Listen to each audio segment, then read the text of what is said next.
এবারে কেষ্ট নবতৃণমূলে, অনুব্রত মণ্ডল নবতৃণমূলে। সরাসরি চলে যাব প্রতিনিধি আবিরের কাছে। আবির, কি দায়িত্ব পেতে চলেছেন আপাতত অনুব্রত মণ্ডল? দেখো, প্রথমত যদি কেষ্টমণ্ডল তিনি যোগ দিয়ে ফেলেন নব তৃণমূলের ক্ষেত্রে, সেটা হবে কালীঘাটপন্থী তৃণমূলের কাছে অন্যতম বড় ধাক্কা।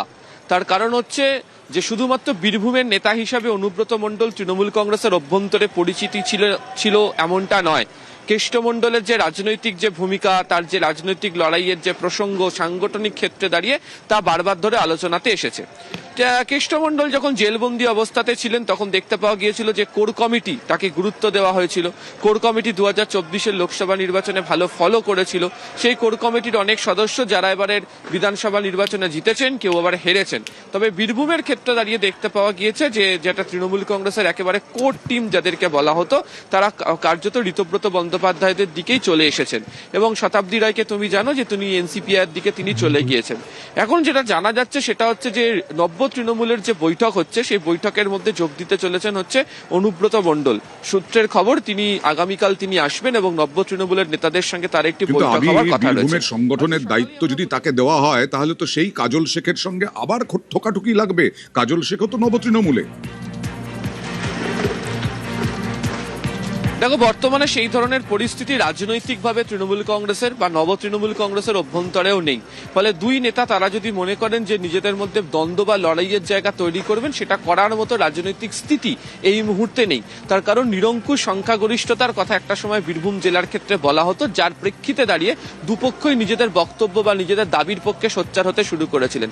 2026-এর বিধানসভা নির্বাচনের পর বীরভূম জেলাতে রাজনৈতিক সমীকরণ বদলে গিয়েছে। ফলে সেক্ষেত্রে দাঁড়িয়ে কাজল শেখের আপত্তি করার জায়গা বা অনুব্রত মণ্ডলের কাজল শেখকে নিয়ে আপত্তি করার জায়গাতে নেই।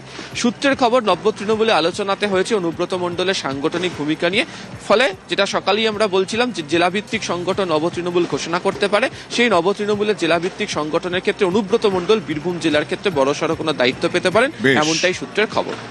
এর আগে তিনি ইঙ্গিত দিয়েছিলেন, ইঙ্গিত এরকম নয়।